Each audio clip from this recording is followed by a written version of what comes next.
Dear students, ये lecture international accounting standard 2 inventories के बारे में है, जो फाइनेंशियल अकाउंटिंग और रिपोर्टिंग का एक इम्पॉर्टेंट टॉपिक है। इस लेक्चर में हम एक क्विकली IS2 की समरी पढ़ेंगे, which is divided into 7 section. सबसे पहले हम ऑब्जेक्टिव पे बात करेंगे, फिर हम स्कोप पे बात करेंगे कि क्या चीज़ IS2 के स्कोप में आती है और कौन सी इन्वेंट्रीज IS2 के स्कोप में नहीं आती। फिर हम डिफाइन करेंगे इन्वेंट्रीज क्या होती हैं, और फिर सबसे इम्पॉर्टेंट इशू जो स्टैंडर्ड का कोर इशू है कि इन्वेंट्रीज को मेजर कैसे करना है। सो measurement is one of the core issue of this standard. Initially कैसे मेजर करना है, कॉस्ट पे करना है या किसी और वैल्यू पे करना है, फिर उसके बाद सब्सिक्वेंटली कैसे मेजर करना है, और फिर उसके बाद हम कॉस्ट फार्मूलाज देखेंगे, और फाइनली हर स्टैंडर्ड एंड में डिस्क्लोजर रिक्वायरमेंट्स बताता है। तो सबसे पहले बात कर लेते हैं ऑब्जेक्टिव्स पे। अब ऑब्जेक्टिव्स पे बात करने के लिए आप ये बात समझें कि कोई भी स्टैंडर्ड बेसिकली एक यूनिफॉर्म सोल्यूशन प्रोवाइड करता है एक अकाउंटिंग प्रॉब्लम का। तो यहाँ पे ऑब्वियसली IS2 का ऑब्जेक्टिव भी यही है कि वो एक अकाउंटिंग ट्रीटमेंट बताए, किसके बारे में, इन्वेंट्रीज के बारे में, जिसके मुतालिक वो स्टैंडर्ड बना है। तो इन्वेंट्रीज को कैसे हमने रिकॉग्नाइज करना है, इसको हमने मेजर कैसे करना है, आया कि हमने इसको कॉस्ट पे मेजर करना है, फिर इसको क्या हमने एक्सपेंस बनाना है, और वेरियस कॉस्ट फार्मूलाज क्या हैं। तो बेसिकली ये स्टैंडर्ड ये तमाम गाइडेंस प्रोवाइड करेगा। तो डेफिनेटली इस स्टैंडर्ड इस ऑब्जेक्टिव से स्टैंडर्ड के बाकी कंटेंट्स का भी पता लग जाता है कि ये स्टैंडर्ड ऑब्वियसली पहले इन्वेंट्रीज को डिफाइन करेगा, और उसके बाद बताएगा कि ये इन्वेंट्रीज कॉस्ट है या एक्सपेंस है। अगर कॉस्ट है तो कॉस्ट कैसे आपने कैलकुलेट करना है, कॉस्ट में क्या कुछ आता है, और अगर एक्सपेंस है तो उसको रिकॉग्नाइज कैसे करना है, और वेरियस कॉस्ट फार्मूलाज क्या है, और मेजरमेंट फार्मूला क्या है। तो ये तमाम चीज़ें समझाना इस स्टैंडर्ड के ऑब्जेक्टिव्स में आता है। अच्छा, अब अगर इसके स्कोप की बात करें तो नॉर्मली हर स्टैंडर्ड शुरू में उसका स्कोप बताता है, और स्कोप बताने का एक तरीका ये होता है कि कौन सी चीज़ें उस स्टैंडर्ड के स्कोप में नहीं आती। डेफिनेटली जब एक स्टैंडर्ड जिस बारे में वो बना है, जब वो उस चीज़ की डेफिनेशन बताता है, अभी हम डेफिनेशन पे आगे आएंगे, तो उससे ये तो पता लग जाता है कि उसके अंदर क्या आता है। लेकिन स्कोप बताते वक्त जो तरीका स्टैंडर्ड अडॉप्ट करता है, उसमें स्टैंडर्ड जो है वो एक्सक्लूजन्स बता देता है कि कौन सी चीज़ें इन्वेंट्रीज के ज़ुमरे में नहीं आती। तो यहाँ पे 3 चीज़ें ऐसी हैं जो मेंशन की गई हैं, जो IS2 के मुताबिक इन्वेंट्रीज से हम एक्सक्लूड करेंगे। इसको हम इन्वेंट्रीज नहीं कहेंगे, और ना ही इस पे इन्वेंट्री का स्टैंडर्ड अप्लाई होता है। उन 3 चीज़ों में एक वर्क इन प्रोसेस है, अंडर कंस्ट्रक्शन कॉन्ट्रैक्ट्स, इसके मुताबिक एक सेपरेट स्टैंडर्ड है IS 11।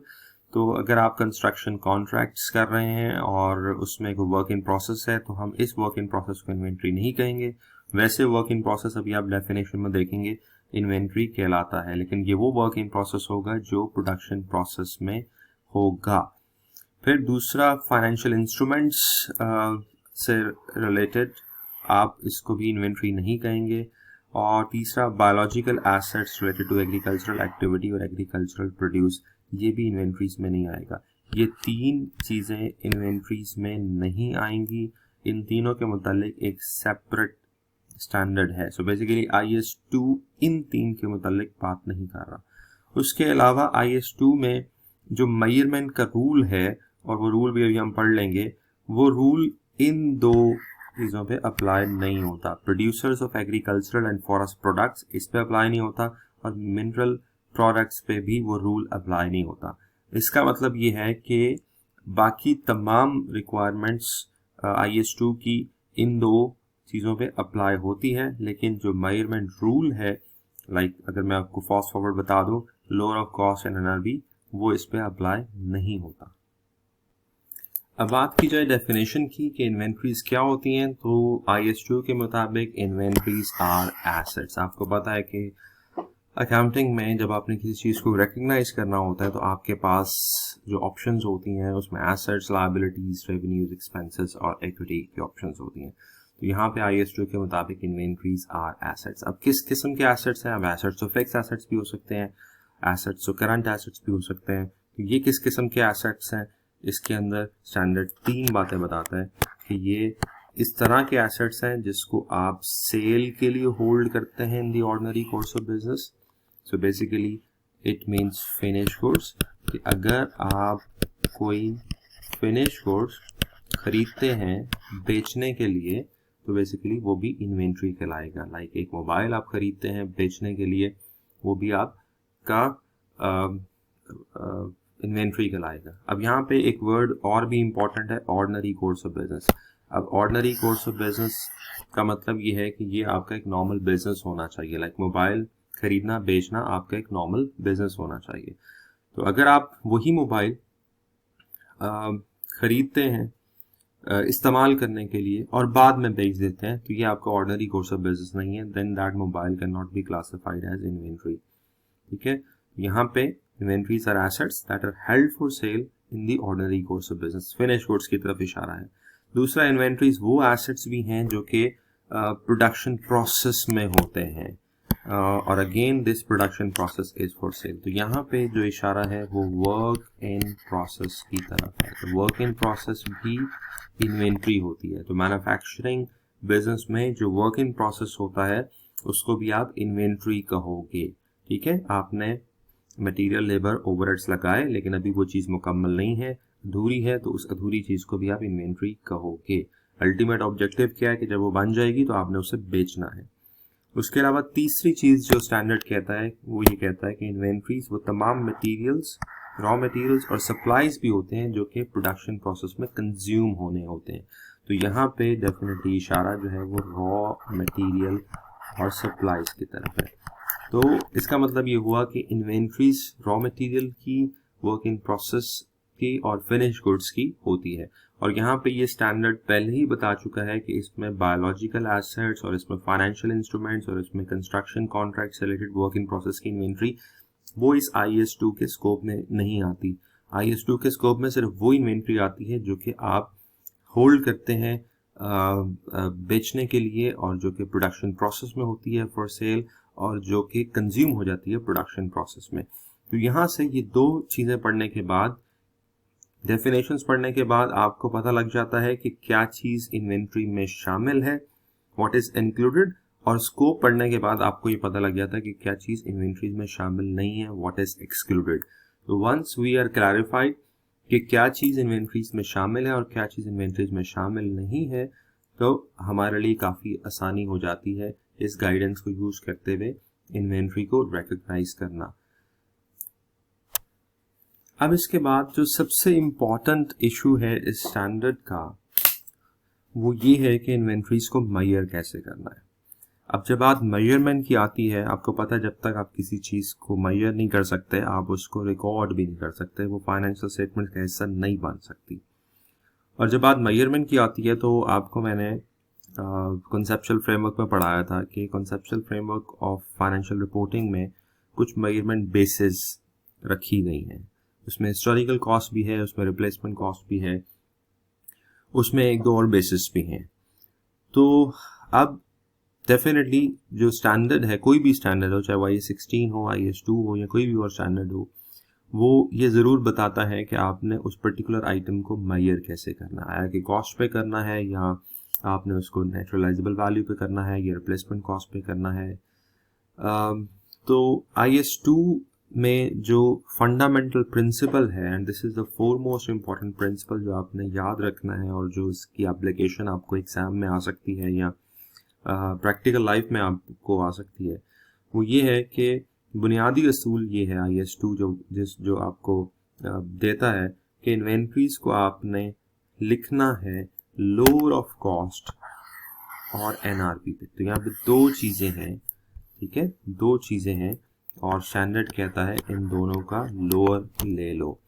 तो इन्वेंट्री की आप कॉस्ट देखो और फिर उसकी आप NRV देखो, और अगर जो भी उसमें से लो है, फॉर एग्जांपल एक इन्वेंट्री आइटम है, उसकी कॉस्ट $100 है और उसकी NRV $90 है, तो लोअर का मतलब ये है कि आप उसको $90 पे वैल्यू करोगे। और अगर ये सिनेरियो उलट हो जाए और इन्वेंट्री की NRV 100 है और उसकी कॉस्ट 90 है, तो फिर आप उसको 90 पे वैल्यू मेजर कर लो। तो यहाँ पे जब हम कॉन्सेप्चुअल फ्रेमवर्क पढ़ते हैं तो उसके पीछे कुछ ऐसे फंडामेंटल असम्पशंस और प्रिंसिपल्स भी हैं जिसमें एक मैंने आपको बताया था कि कंजर्वेटिज्म का एक प्रिंसिपल है जिसके तहत आप ये लोअर वैल्यू भी ले रहे होते हैं। मैं खैर उसकी डिटेल में नहीं जाऊंगा, लेकिन स्टैंडर्ड को आप यूं भी समझा करें कि ये रूल्स प्रोवाइड करता है। तो बस अब ये एक असूल तय हो गया कि आपने इन्वेंट्री को जब भी वैल्यू करना है तो कॉस्ट और एनआरवी के लोअर पे करना है। अच्छा, अब इसमें एनआरवी क्या होती है, तो यहाँ पे स्टैंडर्ड इसको डिफाइन करता है कि NRV is the difference between estimated selling price, कि एक चीज कितने की बिक सकती है। तो लेट से एक चीज 120 की बिक सकती है, और फिर उसमें से माइनस क्या करना है, एस्टिमेटेड कॉस्ट ऑफ कंप्लीशन, कि अभी उसको कंप्लीट करने में $10 और लग जाएंगे, और minus estimated cost necessary to sell, अभी उसको बेचने के लिए हमें कमीशन देना पड़ेगा और $10 और लग जाएंगे। तो नेट रियलाइजेबल वैल्यू क्या हुआ, वो 100 आ गया। तो सिंपल सी बात है, रियलाइजेबल वैल्यू सेलिंग प्राइस, यानी कि बेचने से कितना आप रियलाइज कर सकेंगे, उसमें से बेचने की जो कॉस्ट है वो माइनस कर दें, बनाने की जो कॉस्ट है, कंप्लीशन की जो कॉस्ट है वो माइनस कर दें, तो आपके पास नेट रियलाइजेबल वैल्यू आ जाती है। तो अक्सर क्वेश्चंस में आपको नेट रियलाइजेबल वैल्यू खुद कैलकुलेट करनी है। आपको पता होना चाहिए किसका डिफरेंस है। एस्टिमेटेड सेलिंग प्राइस में से आप एस्टिमेटेड कॉस्ट ऑफ कंप्लीशन और estimated cost necessary to make the sale minus कर देंगे। अच्छा, अब इसके अंदर इस तरह है कि हमने अभी ब्रॉड फॉर्मूला तो देख लिया, हमने ये तो देख लिया कि इन्वेंट्रीज को जब आपने मेजर करना है तो किस वैल्यू पे मेजर करना है। लेकिन अब भी, और इसके अंदर हमने एनआरवी को भी देख लिया कि NRV is the difference between estimated selling price and estimated cost of completion and estimated cost necessary to make the sale. लेकिन अब इसके अंदर जो सबसे इंपॉर्टेंट चीज हो जाएगी वो ये है कि कॉस्ट में क्या शामिल है। तो यहाँ पे स्टैंडर्ड एक बड़ी कॉम्प्रिहेंसिव गाइडेंस प्रोवाइड करता है कि कॉस्ट ऑफ इन्वेंट्रीज में क्या शामिल है और क्या शामिल नहीं है। तो जब तक हम इसको अच्छे तरीके से नहीं समझेंगे कि कॉस्ट ऑफ इन्वेंट्रीज में क्या आता है, तब तक हम कॉस्ट और एनआरवी का कंपैरिजन नहीं कर सकते, जब तक हमें कॉस्ट क्लियर नहीं होगी। तो अब हम अगले हिस्से में कॉस्ट ऑफ इन्वेंट्रीज को समझते हैं। तो स्टैंडर्ड ये कहता है कि कॉस्ट ऑफ इन्वेंट्रीज में वो तमाम कॉस्ट शामिल हैं जो इन्वेंट्री को प्रेजेंट लोकेशन और कंडीशन में लाने के लिए नेसेसरी है। जिसमें क्या क्या शामिल है, कॉस्ट ऑफ परचेज शामिल है, यानी कि जब आप एक इन्वेंट्री खरीदते हैं तो जो भी आप उसकी प्राइस पे करते हैं, इंक्लूडिंग ऑल टैक्सेस, और जो ट्रांसपोर्टेशन के आप चार्जेस पे करते हैं, और जो हैंडलिंग के आप चार्जेस पे करते हैं, और इसके अंदर अगर कोई ये जो टैक्सेस हैं ये नॉन रिफंडेबल होने चाहिए। अगर कोई रिफंडेबल टैक्स है तो वो आप शामिल नहीं करेंगे, और इसको आप फिर नेट ऑफ डिस्काउंट, ठीक है, so price should be net of discount. तो ये चीज़ तो खैर प्रिटी स्ट्रेट फॉरवर्ड है, ये तो हमें खैर समझ आती है कि एक चीज़ जब हमने खरीदी तो खरीदने के लिए जो पेमेंट की उसमें से अगर कोई डिस्काउंट मिल गया तो वो हमने नेट कर लिया, उसके ऊपर कोई टैक्सेस जो लगे जो नॉन रिफंडेबल हैं वो हमें इनकर करने पड़े, वो भी हमने ऐड कर लिया, और लाने के लिए ट्रांसपोर्टेशन का खर्चा और हैंडलिंग और लोडिंग अनलोडिंग का खर्चा, तो वो सारे मिला के हमने कॉस्ट ऑफ परचेज में डाल दिया। तो ये बात काफ़ी समझ आने वाली बात है। दूसरा है कॉस्ट ऑफ कन्वर्जन। तो अब जाहिर सी बात है कि इन्वेंट्री फिनिश गुड्स की तो नहीं होती, इन्वेंट्री तो ऑब्वियसली वर्क इन प्रोसेस की भी होती है, और फिर वो जो मैन्युफैक्चरिंग गुड्स होते हैं जो वर्क इन प्रोसेस से कंप्लीट होके बनते हैं उसकी भी होती है। तो यहाँ पे इन्वेंट्रीज में वो ये कह रहे हैं कॉस्ट ऑफ कन्वर्जन भी शामिल है। अब कन्वर्जन आपको पता है is include labour and manufacturing overhead, और इसके अंदर ये कहते हैं कि कॉस्ट ऑफ कन्वर्जन में आपने फिक्स्ड ओवरहेड्स भी लेने हैं और वेरिएबल ओवरहेड्स भी लेने हैं। तो इन्वेंट्रीज की कॉस्ट में आप कॉस्ट ऑफ कन्वर्जन भी डालेंगे। इसके अलावा कोई और कॉस्ट जो कि नेसेसरी है, जो कि आप इनकर करते हैं इन्वेंट्रीज को प्रेजेंट लोकेशन और कंडीशन में लाने के लिए, वो भी आप इंक्लूड करेंगे इन्वेंट्रीज की कॉस्ट में। अब स्टैंडर्ड यहाँ पे ये बात बताता है कि आप क्या चीज़ इंक्लूड नहीं करेंगे। So what cost are not included in the cost of inventories. तो ये भी बड़ा इंपॉर्टेंट है, आपको दोनों तरीकों से पता होना चाहिए क्या कॉस्ट ऐड करनी है, क्या कॉस्ट ऐड नहीं करनी। जो कॉस्ट आपने ऐड नहीं करनी उसके अंदर एबनॉर्मल वेस्ट है, नॉर्मल वेस्ट और नॉर्मल लॉस तो चले कॉस्ट में ऐड होता है, एबनॉर्मल लॉस आपका इन्वेंट्री की कॉस्ट में ऐड नहीं होगा। आपको पता है एबनॉर्मल लॉस वो लॉस होता है जो बियॉन्ड योर एक्सपेक्टेशन होता है, नॉर्मल कोर्स ऑफ बिजनेस में नहीं होता। लेट्स से लॉस पर फायर, लॉस पर थेफ्ट, तो एबनॉर्मल वेस्टेज को आप इन्वेंट्री की कॉस्ट में ऐड नहीं करेंगे। इसी तरीके से जो स्टोरेज की कॉस्ट है, वेयर हाउसिंग की, एडमिनिस्ट्रेशन की, सेलिंग की, ये तमाम जो ओवरहेड्स हैं they are not related to production, they are related to non production, non manufacturing overheads हैं। तो नॉन मैन्युफैक्चरिंग ओवरहेड्स को आप इन्वेंट्री की कॉस्ट में ऐड नहीं करेंगे। फॉरेन करेंसी और फॉरेन एक्सचेंज डिफरेंसेस जो अराइज होते हैं ऑन एक्विजिशन ऑफ इन्वेंट्रीज, खासतौर पे डेफिनेटली वो वाली जो इनवाइस होती हैं फॉरेन करेंसी में, तो अगर उसकी इनवाइस अमाउंट में और जो आप एक्चुअल पे कर रहे हैं उसमें एक्सचेंज रेट के डिफरेंस की वजह से फ़र्क आता है, तो वो भी इन्वेंट्रीज की कॉस्ट में इंक्लूड नहीं होगा। और इसी तरीके से इन्वेंट्री की कॉस्ट में वो इंटरेस्ट कॉस्ट भी इंक्लूड नहीं होगी जो आप पे कर रहे होंगे जब आप इन्वेंट्री को परचेज करते हैं इंस्टॉलमेंट प्लान पे। क्योंकि वो इंटरेस्ट कॉस्ट ऐड हो सकती है। IS2 बोरिंग कॉस्ट वाला जो स्टैंडर्ड है उसमें कुछ ऐसे सर्कमस्टांसेस हैं जिसमें इंटरेस्ट को ऐड किया जा सकता है इन्वेंट्री की कॉस्ट में, वो फिर हम IS2 जब पढ़ेंगे तो उसमें देखेंगे।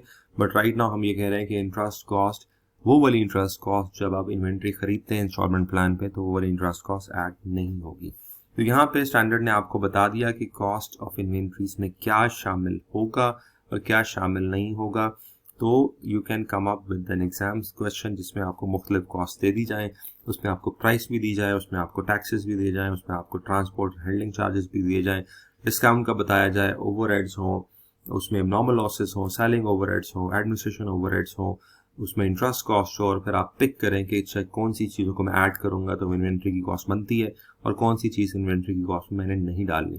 क्योंकि याद रखें कि अगर आपने ये रूल अप्लाई करना है IS2 का कि आपने इन्वेंट्रीज को लोअर पे वैल्यू करना है, तो उसके लिए इन्वेंट्री की कॉस्ट का पता होना बहुत ज़रूरी है और NRV का पता होना बहुत ज़रूरी है। NRV का फॉर्मूला है वो आपको बता दिया। कॉस्ट के लिए भी अब मोर और लेस एक शेप हमें पता लग गई कि कॉस्ट में क्या चीज़ें ऐड होनी है, क्या लेस होनी है, तो ये भी एक ऑलमोस्ट फॉर्मूला बन गया। जब ये दोनों चीज़ें पता लग जाएंगी तो हम वो फंडामेंटल प्रिंसिपल अप्लाई कर सकेंगे। गो के हमने फंडामेंटल प्रिंसिपल देख लिया, बट अभी हम मेजरमेंट को फिर दो मजीद डायमेंशंस में देखते हैं, क्योंकि स्टैंडर्ड जब भी किसी आइटम की मेजरमेंट बताता है तो वो इनिशियल मेजरमेंट की बात भी करता है और सब्सिक्वेंट मेजरमेंट की बात भी करता है। इनिशियल मेजरमेंट ये होता है कि जब एक आइटम फर्स्ट टाइम आप रिकॉग्नाइज करेंगे अपने बुक्स ऑफ अकाउंट्स में, लेट्स से आज मैंने एक इन्वेंट्री आइटम खरीदा है तो आज मुझे कोई ना कोई एंट्री पास करनी है, तो वो उसकी इनिशियल मेजरमेंट कहलाएगी। और साल के एंड में, फाइनेंशियल ईयर के एंड में जब मैं उसे बैलेंस शीट में लिखूंगा तो किस वैल्यू पे लिखूंगा वो उसकी सब्सिक्वेंट मेजरमेंट कहलाएगी, और फिर अगले साल जिस वैल्यू पे लिखूंगा वो उसकी सब्सिक्वेंट मेजरमेंट कहलाएगी। तो स्टैंडर्ड क्या कहता है? स्टैंडर्ड ये कहता है कि इनिशियली आपने इन्वेंट्री को कॉस्ट पे मेजर करना है और सब्सिक्वेंटली आपने लोअर ऑफ कॉस्ट और एंड NRV, इन दो में से जो लोअर है। तो वो जो फंडामेंटल प्रिंसिपल हम पढ़ रहे थे वो बेसिकली सब्सिक्वेंट मेजरमेंट के हवाले से इनिशियली आपने इन्वेंट्रीज को कॉस्ट पे ही मेजर करना है। कॉस्ट में क्या शामिल है बता दिया, NRV में क्या शामिल है आपको बता दिया। आप स्टैंडर्ड इस बारे में बात करता है कि आप इन्वेंट्री को कब एक्सपेंस रिकॉग्नाइज कर सकते हैं। देखिए, इनिशियली इन्वेंट्री आपकी कॉस्ट है and that is why it is recognized as an asset, but then it becomes an expense. So when inventory becomes an expense, ये cost और expense पे मेरी एक वीडियो मेरे YouTube चैनल पे पड़ी भी है कि cost क्या होती है, expense क्या होता है, cost कब expense बन जाती है, उसको आप अलग से सुन लीजिएगा। खैर, यहाँ पे स्टैंडर्ड क्या कहता है कि इन्वेंट्री की कॉस्ट कब expense बन जाती है, कब ये एसेट बैलेंस शीट से निकल कर इनकम स्टेटमेंट में आ जाती है। उसके मुताबिक स्टैंडर्ड ये कहता है कि जब इन्वेंट्री बिक जाए तो उसकी जो कैरिंग अमाउंट है उसको आपने एज एन एक्सपेंस रिकॉग्नाइज करना है। दूसरा, अगर कोई लॉसेस हो जाते हैं या आप इन्वेंट्री को राइट डाउन करते हो, राइट डाउन का मतलब ये है कि एक इन्वेंट्री जिसकी इनिशियल कॉस्ट 100 थी, अब उसकी सब्सिक्वेंटली जब आप उसको मेजर कर रहे थे तो उसकी NRV 60 हो गई। अब इसका मतलब है आपने इस इन्वेंट्री को 40 से कम करना है। तो जब आप इस 40 से कम करेंगे तो इसका हम राइट डाउन करेंगे, तो जितना भी राइट डाउन है वो आपका एक्सपेंस कहलाएगा। इसी तरीके से जो लॉस है वो आपका एक्सपेंस कहलाएगा। तीसरा स्टैंडर्ड ये कहता है कि अगर फिर अगले पीरियड्स में कोई रिवर्सल हो जाए उस राइट डाउन में, क्योंकि हो सकता है कि आपने राइट डाउन किया, अगले पीरियड में इन्वेंट्री की एनआरवी बढ़ गई तो आपको रिवर्सल करना पड़ेगा। तो जो रिवर्सल है उसको स्टैंडर्ड कहता है कि आप रिकॉर्ड करें as reduction in inventory expense. वो जो पहले आपने पिछले पीरियड में इन्वेंट्री एक्सपेंस लिख दिया था, तो सब्सिक्वेंट पीरियड में जब वो रिवर्सल होता है तो आप उस इन्वेंट्री एक्सपेंस को रिड्यूस कर दें। तो यहाँ पे स्टैंडर्ड बड़ा क्लियरली आपको ये बता रहा है कि किन सिचुएशंस में आपने इन्वेंट्री की कॉस्ट को एक्सपेंस बनाना है। सिंपली जब इन्वेंट्री बिक जाए, या फिर लॉसेस हो जाए, या फिर इन्वेंट्री को आप एनआरवी पे राइट डाउन करें, और अगर रिवर्सल हो तो आप उसका ऑपोजिट इफेक्ट दे दें। फिर आखिर में स्टैंडर्ड बात करता है कॉस्ट फॉर्मूलाज की, और इसके अंदर स्टैंडर्ड आपको ये बता रहा है कि अगर इन्वेंट्रीज इंटरचेंजेबल नहीं है और अगर वो स्पेसिफिकली प्रोड्यूस्ड की जा रही हैं और सेग्रीगेट की जा सकती हैं, तो फिर आप स्पेसिफिक कॉस्ट मेथड यूज करोगे, स्पेसिफिक आइडेंटिफिकेशन मेथड।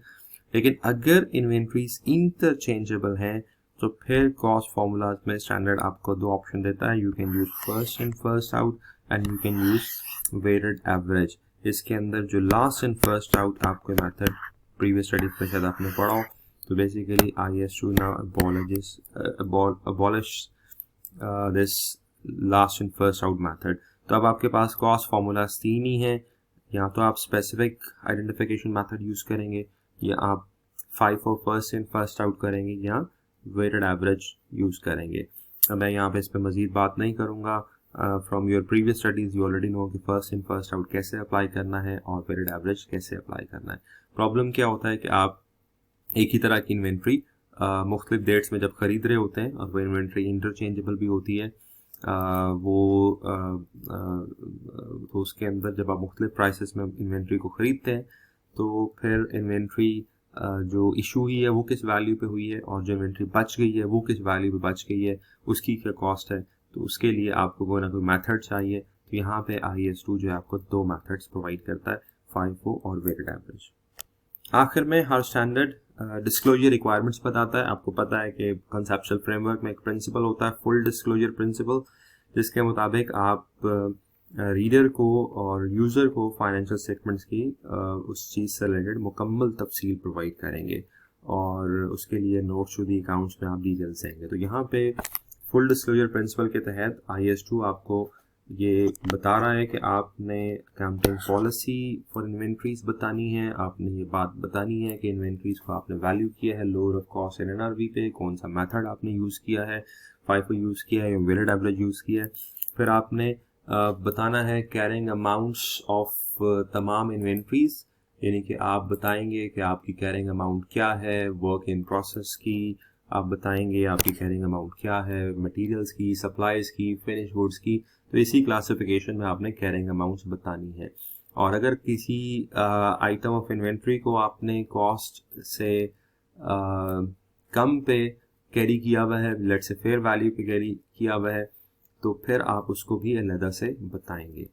फिर आप जितनी भी इन्वेंट्रीज को आपने राइट डाउन किया है, उस राइट डाउन ऑफ इन्वेंट्रीज का आप सेपरेट डिस्क्लोजर देंगे, और अगर कोई रिवर्सल हुआ है उस राइट डाउन से रिलेटेड तो उसका आप सेपरेट डिस्क्लोजर देंगे। और वो तमाम इन्वेंट्रीज जिसको आपने एज एन एक्सपेंस रिकग्नाइज किया है, ऊपर हमने बात की थी कि कब रिकग्नाइज किया जाता है, तो वो एक्सपेंस वाला भी आप डिस्क्लोजर देंगे। और अगर कोई इन्वेंट्री आपने प्लेज की हुई है as a security for loan, तो उस इन्वेंट्री का भी आप सेपरेट डिस्क्लोजर देंगे। तो ये आपका IS2 कंप्लीट हो गया। हमने बड़ा ब्रीफली डिस्कस किया, डिटेल्स आप बुक चैप्टर्स में से पढ़ सकते हैं, उसके फर्दर क्वेश्चंस भी हम बाद में देखेंगे। बट राइट नाउ हमने इस बात पर डिस्कशन की कि IS2 सोल्यूशन प्रोवाइड करता है इन्वेंट्री को रिकग्नाइज करने में और मेजर करने में। इसके स्कोप में work in process, raw material और फिनिश गुड्स आता है, कंस्ट्रक्शन कॉन्ट्रैक्ट्स, बायोलॉजिकल एसेट्स, और इसके अलावा फाइनेंशियल इंस्ट्रूमेंट्स नहीं आता। डेफिनेशन में इन्वेंट्रीज हेल्ड फॉर सेल होती है, फिनिश गुड्स प्रोडक्शन प्रोसेस में जो रह जाती है अधूरी वर्क इन प्रोसेस, और जो रॉ मटेरियल सप्लाईज है वो इन्वेंट्रीज की डेफिनेशन में आता है। इनिशियली कैसे मेजर करना है, कॉस्ट पे मेजर करना है। कॉस्ट क्या होती है, उसके अंदर परचेज प्राइस भी शामिल होती है, कॉस्ट ऑफ कन्वर्जन भी शामिल होती है, और वो तमाम अदर कॉस्ट शामिल होती है जो आप इन्वेंट्री को प्रेजेंट कंडीशन और लोकेशन पे लाने के लिए लगाते हैं। सब्सिक्वेंट कैसे मेजर करना है, lower of cost in NRV पे। एनआरबी क्या होती है, difference between estimated selling price and estimated cost to complete and estimated cost to sell. उसके बाद अगर इन्वेंट्री आइटम्स इंटरचेंजेबल है तो आप FIFO और वेटेड एवरेज यूज करेंगे, अगर इंटरचेंजेबल नहीं है तो आप स्पेसिफिक कॉस्ट मेथड यूज करेंगे। तो ये कॉस्ट फार्मूलाज की बात होगी।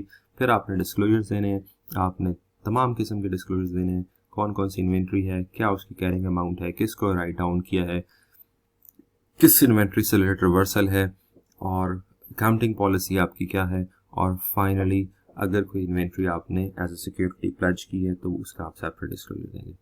तो ये आपका IS2 का एक ब्रीफ समरी हो गई। डिटेल्स के लिए आप बुक चैप्टर और स्टैंडर्ड को तफसील से पढ़ें।